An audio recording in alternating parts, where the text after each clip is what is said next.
Hello tout le monde, bienvenue à cette après-séance de film pour Black Panther réalisé par Ryan Coogler.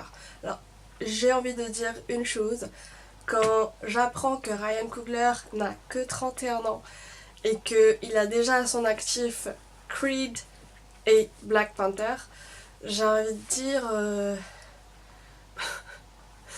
J'espère que j'ai pas raté ma vie.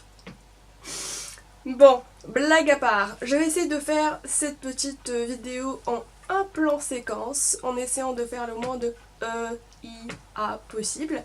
Donc, je vous épargne cela. Par la suite, ce que j'ai envie de dire, c'est que c'est un film magnifique. Que ce soit au niveau de l'écriture, que ce soit au niveau de l'esthétique, ça rend vachement bien. Moi, j'ai toujours dit que les Marvel étaient plutôt average, dans le sens c'est dans la moyenne. Là pour le coup, j'ai envie de dire dans mon top Marvel, bah c'est le premier en fait, en mettant le dernier Thor en deuxième, le Thor Ragnarok.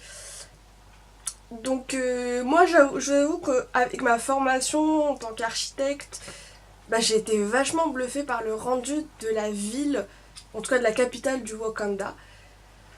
On retrouve les inspirations vraiment africaines, surtout d'Afrique centrale, dans les différents bâtiments qu'on peut apercevoir, dans les différents plans larges de la ville.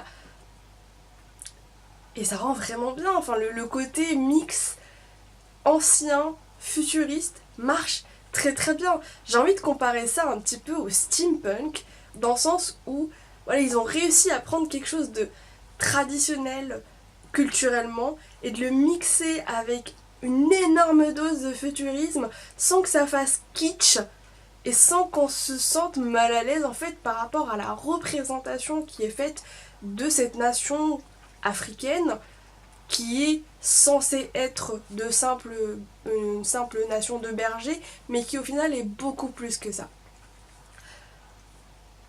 Pour la représentation du premier super-héros africain, je dis bien africain et pas noir, parce qu'on a déjà eu des personnages avec des pouvoirs qui étaient plutôt afro-américains. Là pour le coup, on est vraiment au cœur de l'Afrique et c'est vraiment beau à voir, c'est vraiment agréable pour une fois de voir une telle représentation et de se retrouver en fait que voir un acteur blanc, c'est un peu l'exception dans le film.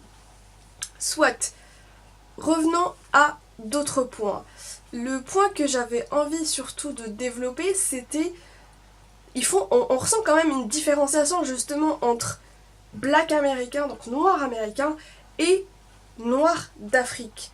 Et même chez les Africains, quand certains personnages parlent de aider leurs semblables en mettant dans le même panier tous les personnages ou tous les êtres humains de couleur noire, ou en tout cas qui ne sont pas blancs et qui seraient plutôt d'origine africaine, bah, le roi du Wakanda, il considère que ils sont pas tous pareils, dans le sens en fait où c'est pas la couleur qui nous réunit tous, et je trouve que c'est plus ou moins réaliste dans le sens où quand on parle par exemple de blanc ou d'asiatique, bah on met pas tout le monde dans le même panier. Enfin, moi je trouve ça illogique. Dans le sens où on va pas parler de la même façon des Européens plutôt de la presqu'île ibérique et les Européens plutôt on va dire de Russie ou d'Europe du Nord. C'est pas que c'est pas une question d'ethnie en fait, c'est même une question culturelle.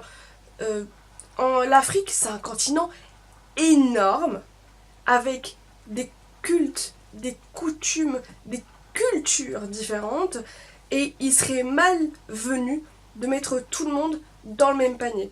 Comme il est malvenu de mettre par exemple tous les Arabes ou tous les musulmans dans le même panier juste parce qu'ils partagent un élément commun.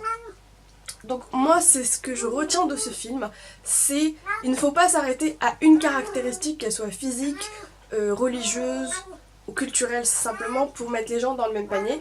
Et qu'il faut surtout apprécier la diversité qu'il y a dans ce monde et en profiter et en tirer le meilleur possible. En tout cas, c'est le message que moi j'en ai retenu. J'ai hâte de voir la suite parce que j'avoue que s'ils se mettent dans cette lancée et s'ils continuent surtout avec des personnes aussi entre guillemets fraîches, des jeunes qui donnent des idées au niveau de la représentation, bah ça peut aller vraiment loin du côté de Marvel. Moi je vous dis, allez voir des films, c'est pas parce que je fais pas des après-séances ou des retours critiques que j'y vais pas, c'est juste que je vous avoue que des fois j'ai juste la flemme, ou quand ça m'intéresse pas forcément, bah j'ai pas envie de vous faire perdre votre temps en vous faisant une vidéo. Voilà. Donc à la prochaine, je vous dis quand même allez au cinéma, allez voir des films, voyez des séries. À la prochaine, tchuss.